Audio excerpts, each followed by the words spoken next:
ባሌ ባይኖር ኖሮ እኮ ዛሬ አንተ ጋር ነበር ማለት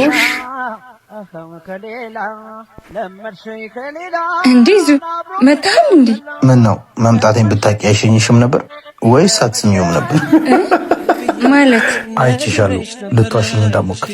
መደባበቅ እኮ አይጠበቅብንም። የፈለግሽውን ማድረግ ትችያለሽ። ተው ይዙ፣ ላፍም ቢሆን እንደዚህ እንዳትለኝ። ላፌ ብቻ እኮ አይደለም የምር ከልቤ ነው ያልኩሽ። እንደሱ ስትለኝ እኮ ፍቅርህ የቀነሰ የጠላኸኝ ነው የሚመስለኝ። አዎ ጠልቼሻለሁ፣ አልወድሽም፣ አላፈቅርሽም። ያንቺም እንደዛ ይመስለኛል። ጠልተሽኛል። ለመለየት እኮ መጨቃጨቅና መጣላት አይጠበቅብንም። ቆየሽ እኮ እኔም መስማት ማክበር ካቆምሽ። ጥፋትሽ ደግሞ ልቤን ማሳዘንና ማስደንገጥ አቁሟል። ስለዚህ ከዚህ በኋላ አብሮ የሚያኖር ፍቅር ያለን አይመስለኝም። እና ምን እያልክ ነው? እኔ እንጃ። ከፈለግሽ መሄድ ከፈለግሽ መቆየት ትችያለሽ። እኔ እኮ ለምንድን ነው ከተመቻችሁ ቅንጥስ የማትሉት? እውነቱን እኮ ነው።